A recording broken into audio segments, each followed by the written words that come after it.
तो मूल रूप से अगर शरीर को पोषण देने वाला भोजन मिलना निश्चित है,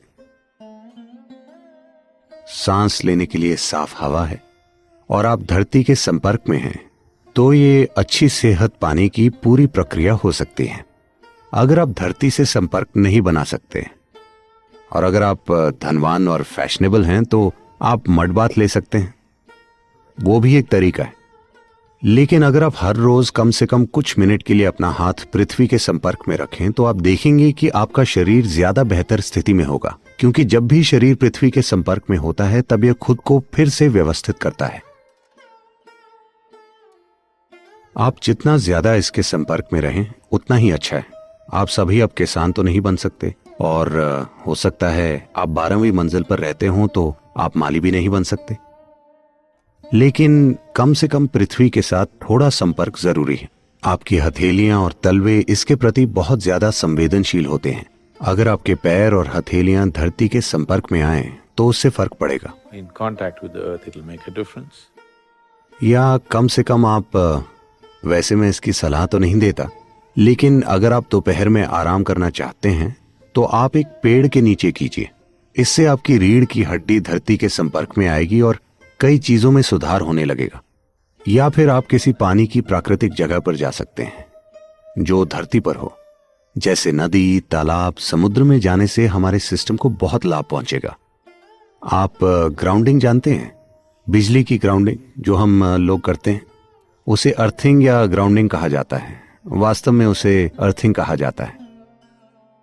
तो जब आप जमीन में बिजली का कनेक्शन लगाते हैं तो इसे गीला रखा जाता है,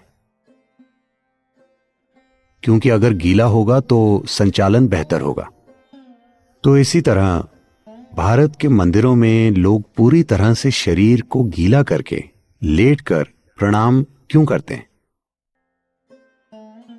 क्योंकि वहां पर संपर्क केवल धरती से ही नहीं बल्कि खास तरह की ऊर्जावान धरती से होता है। तो आप चाहते हैं कि आपका पूरा शरीर इसके संपर्क में आए, इसीलिए पुरुष नंगे बदन जाते हैं या कम से कम वो शरीर के ऊपरी हिस्से में कपड़े नहीं पहनते।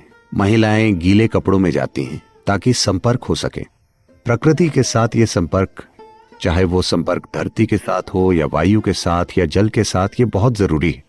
अगर ये संपर्क नहीं है तो शरीर धीरे धीरे अपनी समग्रता और स्थिरता को खो देगा। ये अपनी बहुत सी क्षमताएं खो देगा जो इसमें मौजूद हैं। ये फिर भी जिंदा रह सकता है, ऐसा नहीं है कि कल मर जाएगा, लेकिन वो अपनी कई क्षमताओं को खो देगा जिसके साथ ये आया है। कई संभावनाएं, वो सभी संभावनाएं जो मानव सिस्टम में हैं, खो जाती हैं क्योंकि आपने प्राकृतिक तत्वों के साथ संपर्क खो दिया है।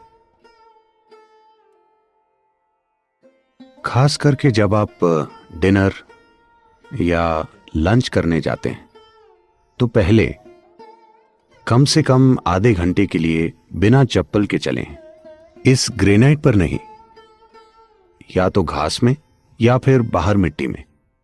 आप देखेंगे कि शरीर के धरती से संपर्क में होने के बाद जब आप खाना खाते हैं तो शरीर उसको बहुत अलग तरीके से लेता है।